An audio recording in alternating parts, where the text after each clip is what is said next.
All right, so this is part 2 of chapter 18. So I just left off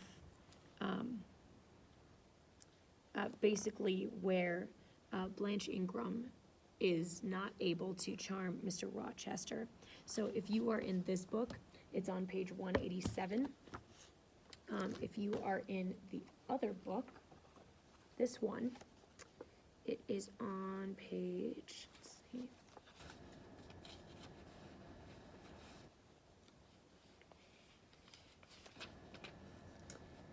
It is on page 199 where I'm picking up.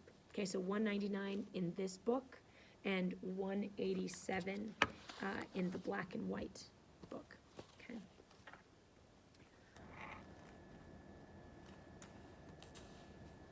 I have seen in his face a far different expression from that which hardens it now, while she is so vivaciously accosting him. But then it came of itself. It was not elicited by meretricious arts and calculated maneuvers, and one had but to accept it, to answer what he asked without pretension, to address him when needful without grimace, and it increased and grew kinder and more genial, and warm like a fostering sunbeam. How will she manage to please him when they are married? I do not think she will manage it, and yet it might be managed, and his wife might, I verily believe, be the happiest woman sun shines on.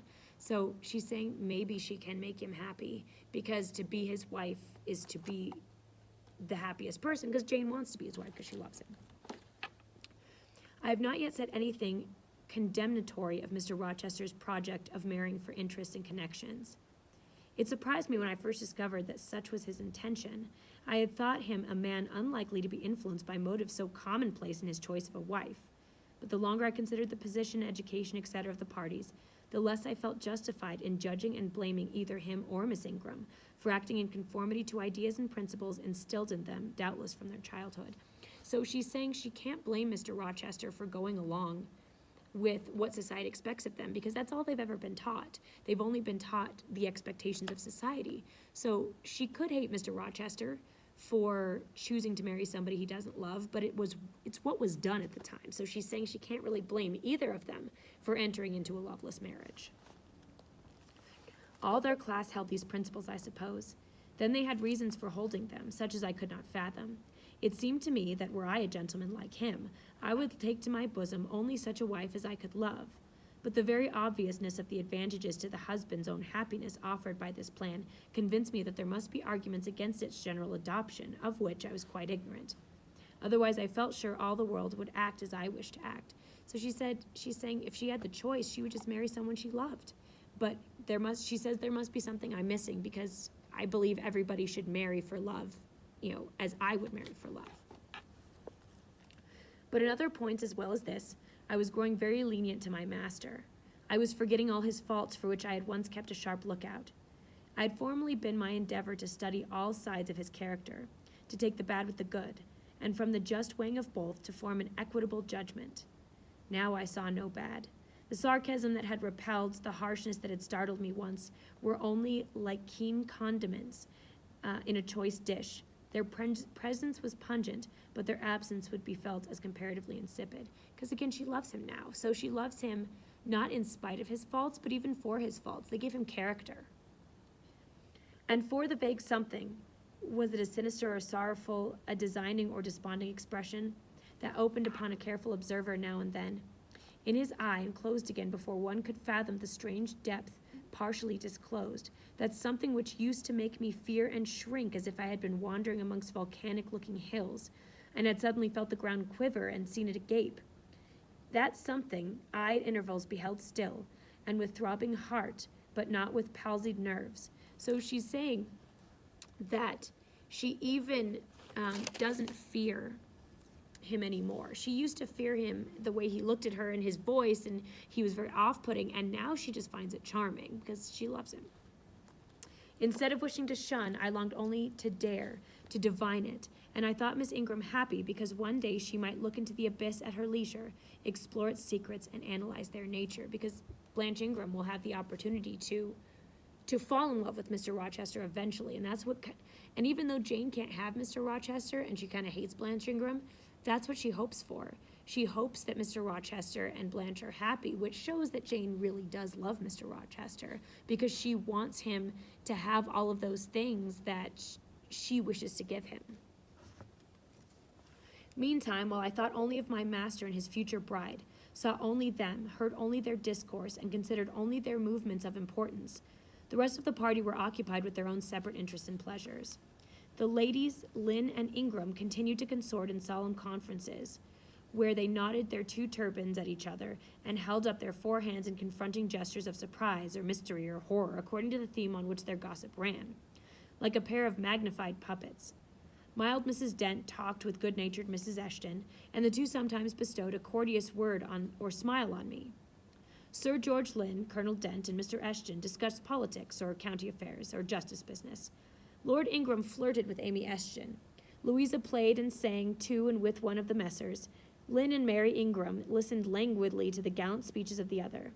Sometimes all, as with one constant, suspended their by-play to conserve and listen to the principal actors, for after all, Mr. Rochester, and because closely connected with him, Miss Ingram, were the life and soul of the party.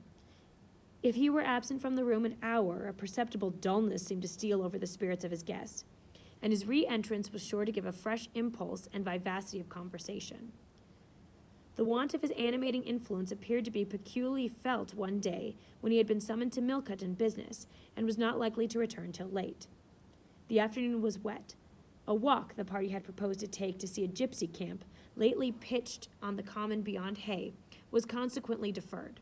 Some of the gentlemen were gone to the stables. The younger ones, together with the younger ladies, were playing billiards in the billiard room. So Mr. Rochester has gone up to Millcote, and we get the impression that when he's gone, the party kind of ends. So people are kind of just, bored and not sure what to do. They were going to take a walk to a gypsy village, maybe get their fortunes told, but it's raining, so there's not really much to do. The dowagers Ingram and Lynn sought solace in a quiet game at cards. Blanche Ingram, after having been repelled by supercilious taciturnity, she's bored. Some efforts of Mrs. Dent and Mrs. Eshton to draw her into conversation, had first murmured over some sentimental tunes and airs on the piano, and then, having fetched a novel from the library, had flung herself in haughty listlessness on the sofa. She's just like, so bored, basically, and prepared to beguile by the spell of fiction the tedious hours of absence. The room and the hours were silent. Only now and then merriment of the billiard players was heard from above. It was verging on dusk, and the clock had already given warning of the hour to dress for dinner, when little Adele, who knelt by me in the drawing-room window seat, exclaimed, "Voilà, Monsieur Rochester, qui revient?" So she sees Mr. Rochester, is what she says. I turned, and Miss Ingram darted forwards from her sofa, the others too, looked up from their several occupations, for at the same time a crunching of wheels and a splashing tramp of horse hoofs came audible on the wet gravel. A post-chaise was approaching. So there's a carriage is coming, and Adele is at the window, assuming that it's Mr. Rochester. "What can possess him to come home in that style?" said Miss Ingram. "He rode Mesrour, the black horse, did he not, when he went out? And Pilot was with him. What has he done with the animals?" As she said this, she approached her tall person in ample garments so near the window that I was obliged to bend backwards almost to the breaking of my spine. In her eagerness, she did not observe me at first, but when she did, she curled her lip and moved to another casement. She kind of pushed Jane out of the way, and then when she sees that Jane's there, kind of goes and goes to another window because she doesn't want to be near Jane because she's kind of a classist jerk. The post-chaise stopped. The driver rang the doorbell, and a gentleman alighted, attired in traveling garb, but it was not Mr. Rochester. It was a tall, fashionable-looking man, a stranger. "Provoking!" exclaimed Miss Ingram. "You tiresome monkey," apostrophizing Adele. She's calling Adele a monkey, which is mean. "Who perched you up on the window to give you false intelligence?" And she cast me an angry glance as if I were in fault. So she's basically blaming Adele for getting her excited that Mr. Rochester might have been there. And we're getting a glimpse of what she would be like as a stepmother, and it's not really awesome. Some parleying was audible in the hall, and soon the next comer entered. He bowed to Lady Ingram as deeming her the eldest lady present. "It appears I come at an inopportune time, madam," said he, "when my friend Mr. Rochester is from home. but I arrived from a very long journey, and I think I may presume so far on an old and intimate acquaintance as to install myself here till he returns. So he's saying he's an old friend of Mr. Rochester, and he's saying they're such good friends that it's not presumptuous of him to kind of come and hang out and wait for Mr. Rochester to arrive. His manner was polite. His accent in speaking struck me as somewhat unusual. Not precisely foreign, but still not altogether English. His age might be about Mr. Rochester's, between 30 and 40. His complexion was singularly sallow. Otherwise, he was a fine-looking man, at first sight especially. On closer examination, you detected something in his face that displeased, or rather that failed to please. His features were regular, but too relaxed.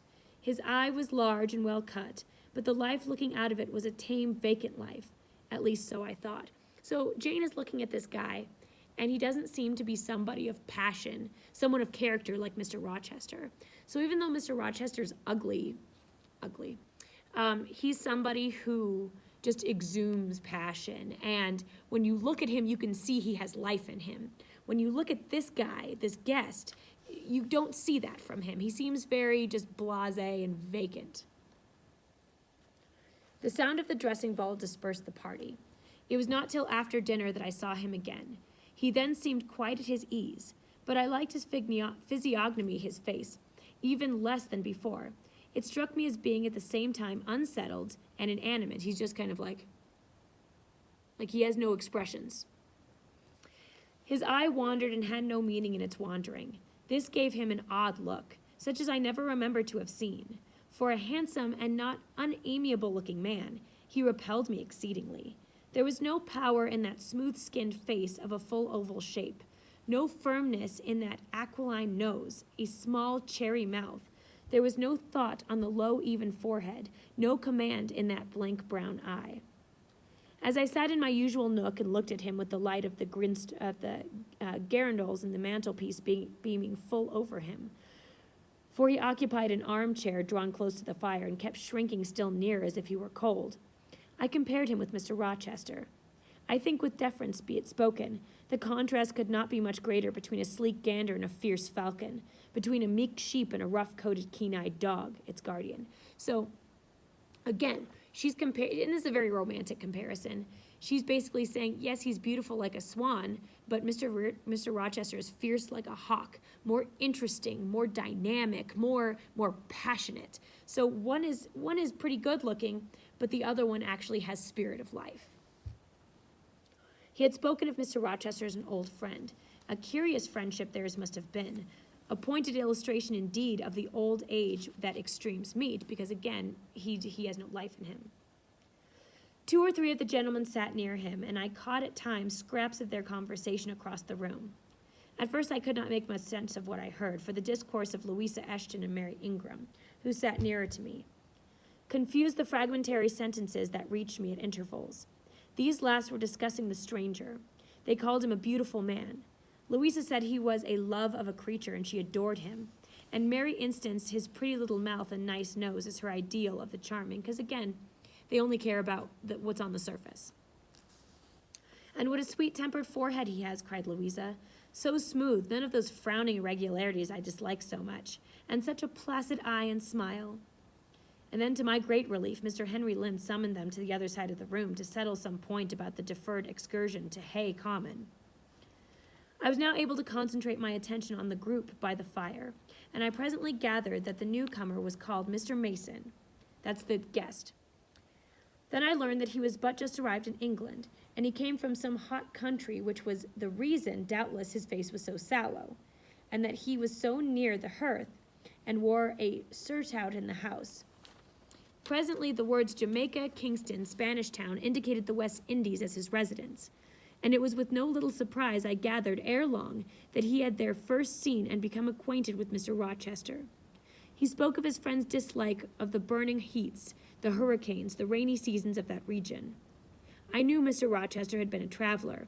Mrs. Fairfax had said so, but I thought the continent of Europe had bounded his wanderings. Till now I had never heard a hint of his visits more distant shores. So she's just now hearing that Mr. Rochester met this guy while he was abroad in the West Indies. And Jane, for some reason, never thought that Mr. Rochester had ventured that far. I was pondering these things when an incident, and a somewhat unexpected one, broke the thread of my musings. Mr. Mason, shivering as someone chanced to open the door, asked for more coal to be put on the fire, which had burnt out its flame, though its massive cinder still shone hot and red. The footman who brought the coal in going stopped near Mr. Eshton's chair and said something to him in a low voice, of which I heard only the words, "Old woman, quite troublesome." "Tell her she shall be put in the stocks if she does not take herself off," replied the magistrate. "No, stop," interrupted Colonel Dent. "Don't send her away. Eshton, we might turn the thing to account. Better consult the ladies." And speaking loud, he continued, "Ladies, you talked of going to Hay Common to visit the gypsy camp. Sam here says there is one of the old Mother Bunches is in the servants' hall at this moment and insists upon being brought in before the quality to tell them their fortunes. Would you like to see her?" So a gypsy has showed up and is there to tell fortunes, okay? And the ladies were gonna go, this is just like an intrigue for them. They're like, "Ooh, my fortune," okay? "Surely, Colonel, Lady Ingram," cried Lady Ingram, "you would not encourage such a low impostor. Dismiss her by all means at once." "But I cannot persuade her to go away, my lady," said the footman, "nor can any of the servants. Mrs. Fairfax is with her just now, entreating her to be gone, but she has taken a chair in the chimney corner and says nothing shall stir her from it till she gets leave to come in here." "What does she want?" asked Mrs. Eshton. "To tell the gentry their fortunes, she says, ma'am, and she swears she must and will do it." "What is she like?" inquired Miss Eshton in a breath. "A shockingly ugly old creature, miss, almost as black as a crock." Because again, gypsies are from, they're kind of Spanish looking. "Why, she's a real sorceress," cried Frederick Lynn. "Let us have her in, of course." "To be sure," rejoined his brother. "It would be 1,000 pities to throw away such a chance of fun." "My dear boys, what are you thinking about?" exclaimed Mrs. Lynn. "I cannot possibly countenance any such an inconsistent proceeding," chimed the Dowager Ingram. "Indeed, mamma, but you can and will," pronounced the haughty voice of Blanche, as she turned round the piano stool where till now she had sat silent, apparently examining sundry sheets of music. "I have a curiosity to hear my fortune told. Therefore, Sam, ordered the beldame forwards." "My darling Blanche, recollect, I do. I recollect all you can suggest, and I must have my will. Quick, Sam." Notice how she's speaking as though she owns the place, like she's already married to Mr. Rochester. "Yes, yes, yes," cried all the juveniles. "Both ladies and gentlemen, let her come. It will be excellent sport." The footman still lingered. "She looks such a rough one," said he. "Go!" ejaculated Miss Ingram, and the man went. Excitement instantly seized the whole party. A running fire of raillery and jests was proceeding when Sam returned. "She won't come now. She says it's not her mission to appear before the vulgar herd. Them's her words. I must show her into the room by herself, and then those who wish to consult her must go to her one by one." "You see now, my queenly Blanche," began Lady Ingram. "She encroaches. Be advised, my angel girl, and Mrs. Ingram is trying to be like, she sounds like a crazy person. Maybe we shouldn't." And then Blanche is like, "Mom, shut up." "Show her to the library, of course," cut in the angel girl. "It is not my mission to listen to her before the vulgar herd either. I mean to have her all to myself. Is there fire in the library?" "Yes, ma'am, but she looks such a tinkler." "Cease that chatter, blockhead, and do my bidding." Ouch. She's also being super mean to the servants, which again is not that surprising. Again Sam vanished, and the mystery, animation, expectation rose to full force once more. "She's ready now," said the footman as he reappeared. "She wishes to know who will be her first visitor." "I think I had better just look in upon her before any of the ladies go," said Colonel Dent. "Tell her, Sam, a gentleman is coming." Sam went and returned. "She says, sir, she'll have no gentlemen. They need not trouble themselves and come near her, nor," he added with difficulty suppressing a titter, "any ladies either except the young and single." So she's only going to see single young ladies. "By Jove, she has taste," exclaimed Henry Lynn. Miss Ingram rose solemnly. "I go first," said she. Not "can I go first," but "I go first," in a tone which might have befitted the leader of a forlorn hope mounting a breach in the van of his men. "Oh, my best, oh, my dearest, pause, reflect," was her mamma's cry, but she swept past her in a stately silence, passed through the door which Colonel Dent held open, and we heard her enter the library.